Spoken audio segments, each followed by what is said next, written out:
कक्षा अष्टवीं सामाजिक ज्ञान विषय की ऑनलाइन क्लास में सभी भाई बहनों का हार्दिक स्वागत अभिनंदन है।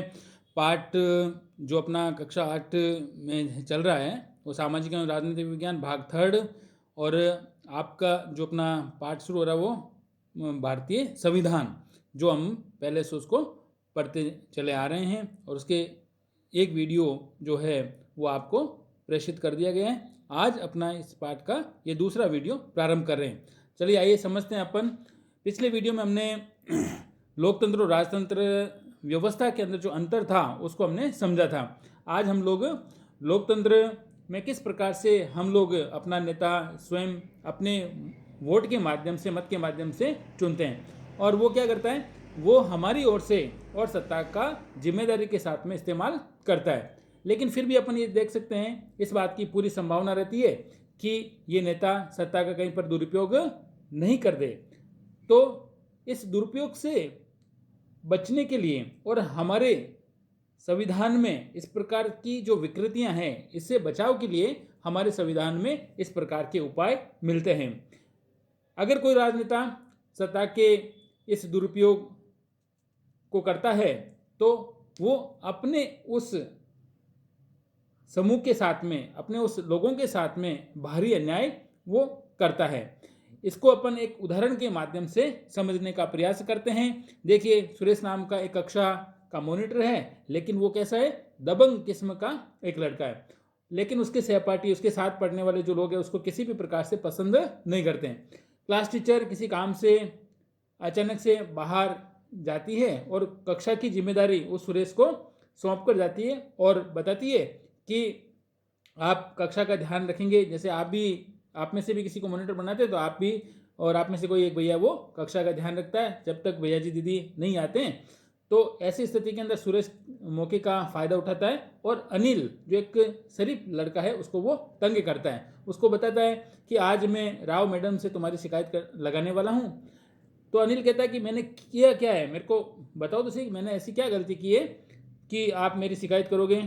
उसी समय थोड़ी देर बाद में श्रीमती जो राव मैडम थी, क्लास टीचर थी, वो लौट के आती है और वो आते हुए बताता है कि जब आप कक्षा से बाहर गई थी तो उस समय अनिल बहुत शोर मचा रहा था, सबको परेशान कर रहा था और मैंने बहुत बार उसको समझाया लेकिन उसने मेरी बात को बिल्कुल भी नहीं माना। तो अनिल आज तुम्हें पूरी छुट्टी, मैडम कहती है अनिल आज तुम्हें पूरी छुट्टी के बाद में यहीं रुकना पड़ेगा और तुम आज लगभग 100 बार लिखोगे कि मैं मॉनिटर को तंग नहीं करूँगा। लेकिन अनिल कहता है कि मैडम मैंने तो ऐसा कुछ किया ही नहीं है और मेरे ऊपर जो सुरेश है ये बिना मतलब का बेवजह इल्ज़ाम लगा रहा है। तो इसी प्रकार से इसको अगर अपन लोकतांत्रिक समाज के अंदर इस नियम को अगर लागू करें तो हमें ध्यान में आता है कि संविधान ऐसे ही नियम बनाता है जिसके द्वारा राजनेताओं के हाथों सत्ता के इस दुरुपयोग को मुख्य रूप से रोका जा सके। भारतीय संविधान में बहुत से ऐसे सारे कानून, मौलिक अधिकार वाले खंड अलग अलग बना रखे हैं। वैसे अगर अपन देखें तो आपने देखा होगा पिछली जो सप्तमी कक्षा थी, सप्तमी कक्षा के अंदर भी एक उदाहरण हमको ध्यान में आता है कि दलित लेखक ओम प्रकाश वाल्मीकि के अनुभव की कुछ यादें हमें ये बताती है कि ओम प्रकाश दलित होने के कारण से किस प्रकार से उसे समाज के भेदभाव का सामना करना पड़ा था।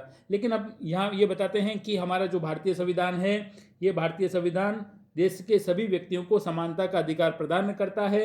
हमारा संविधान ये कहता है कि हमारे देश में रहने वाले किसी भी धर्म के व्यक्ति के साथ में, किसी भी नस्ल का वो व्यक्ति है, किसी भी जाति का वो व्यक्ति है, किसी भी लिंग का वो व्यक्ति है, चाहे वो स्त्री है, चाहे पुरुष है, चाहे कहीं पर भी उसका जन्म हुआ हो, इसके आधार पर हमारे देश के किसी भी नागरिक के साथ में भेदभाव नहीं किया जाएगा।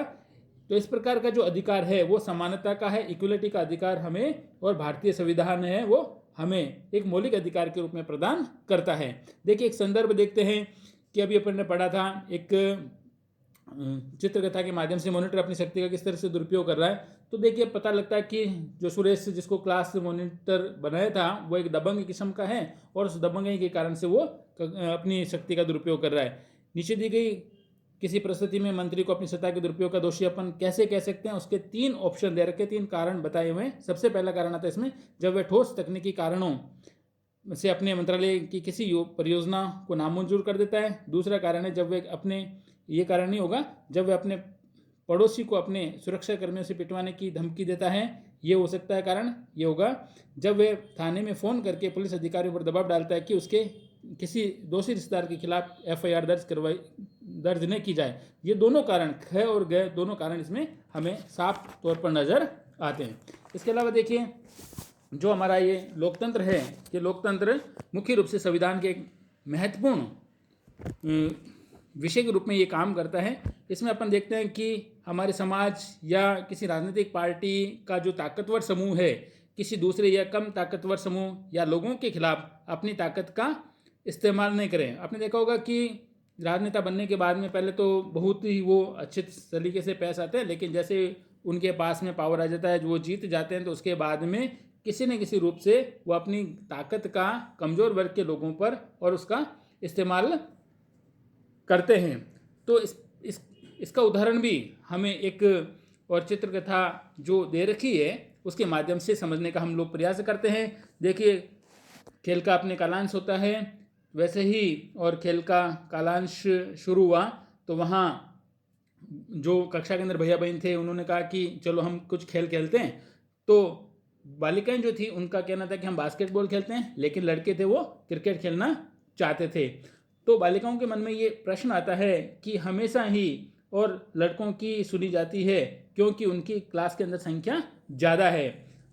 तो बालिकाएं ये सोचती है कि मैडम को कोई ऐसा तरीका निकालना चाहिए, ऐसा कुछ सोचना चाहिए जिससे कि हमारी इच्छा भी पूरी हो सके, हमारी इच्छा को पूरा किया जा सके।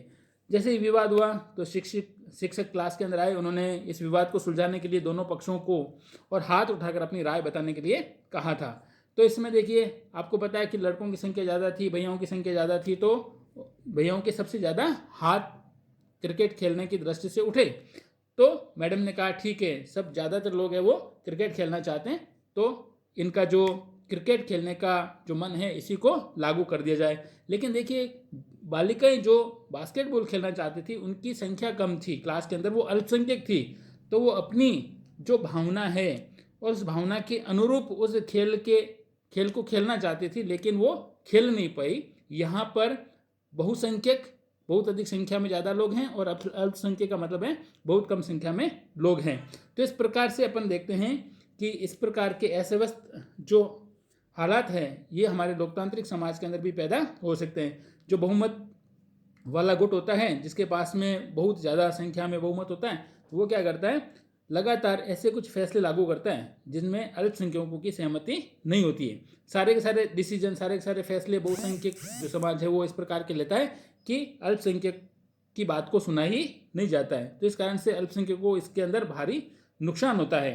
जो अभी अपन ने एक कथा के माध्यम से, कथा पट के माध्यम से अभी इस बात को समझा है। कभी कभार बहुमत की निरंकुशता का खतरा हमारे हर समाज के अंदर मुख्य रूप से बना रहता है, क्योंकि हर जगह अगर बहुमत होगा तो वो क्या करेगा, अपनी मनमर्जी से वो काम करना शुरू करेगा और उसके ऊपर अंकुश लगाने वाला कोई भी नहीं होगा। लेकिन हमारे संविधान के अंदर और इन नियमों का विशेष करके ध्यान रखा गया है कि अल्पसंख्यक जो संख्या में कम है उनको किसी प्रकार से, किसी भी अधिकार से उनको वंचित नहीं किया जाना चाहिए जो बहुसंख्यकों के समान रूप से मिलता है। अल्पसंख्यकों पर बहुसंख्यकों की निरंकुशता या दबदबे पर प्रतिबंध लगाना भी संविधान का एक महत्वपूर्ण कार्य माना जाता है। मुख्य रूप से ये दबदबा एक समुदाय द्वारा दूसरे समुदाय के ऊपर भी हो सकता है, जिसे अपन क्या कहेंगे, अंतर सामुदायिक वर्चस्व कहते हैं। या फिर अपन कह सकते हैं कि एक ही समुदाय के भीतर कुछ लोग दूसरों को दबा सकते हैं, जिससे अपन अंतर सामुदायिक वर्चस्व कहते हैं। अब देखिए, अगला टॉपिक अपना ये आता है कि हमें संविधान की आवश्यकता क्यों होती है या संविधान हमको क्यों चाहिए। इसका मुख्य कारण ये है कि देखिए, हम खुद को, अपने आप को कैसे बचा सकते हैं। ये वैसे तो सुनने में अजीब लगता है, लेकिन अगर अपन असल में देखेंगे तो इसके लिए हमें कई बार किसी मुद्दे पर बहुत तीखे ढंग से हमको सोचना पड़ता है। ऐसे विचार हमारे व्यापक हितों के लिए कई बार नुकसान हमको पहुंचा सकते हैं।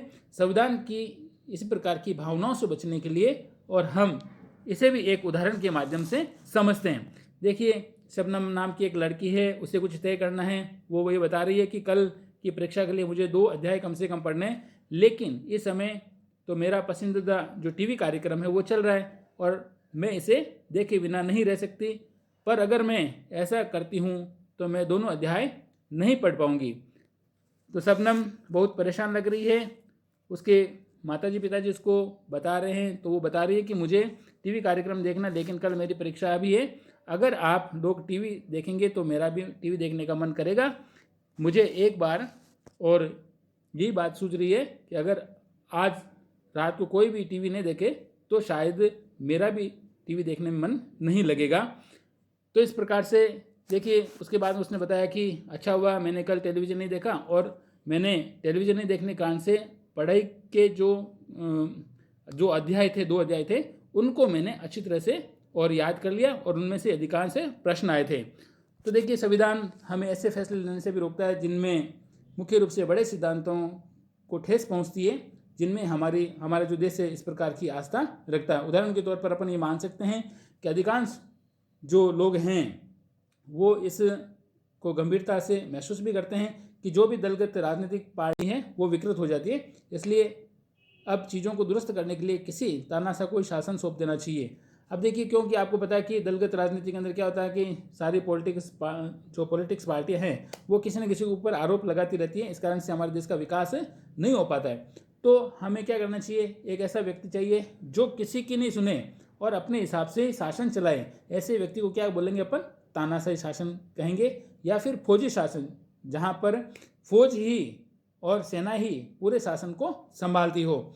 इस प्रकार से हम भावना में बहकर ये बात अपन कह सकते हैं, लेकिन वास्तव में अगर अपन देखेंगे तो लंबे तौर पर किसी तानाशाही शासन या फौजी शासन का चलाना हमारे जितने भी प्रकार के हित हैं उसको वो तहस नहस कहीं ना कहीं वो कर देगा। एक अच्छा संविधान देश की बुनियादी संरचना को इस तरह के उन्माद से, क्रोध से बचाता है। ये ऐसे प्रावधानों को आसानी से पलटने नहीं देता है जिनके जरिए नागरिकों को अधिकारों का आश्वासन मिलता है और उनकी स्वतंत्रता की रक्षा होती है। तो इस प्रकार से देखिए, हम जो हमारे देश का शासन चल रहा है, ये देश का शासन हमारे जो संविधान के अनुरूप चल रहा है, और संविधान के माध्यम से ही हमारा देश हर क्षेत्र के अंदर आगे बढ़ रहा है। जो हमारे देश की संविधान की बुनियादी आवश्यकता है उसके अनुसार ये चल रहा है। इस अध्याय में इतना ही।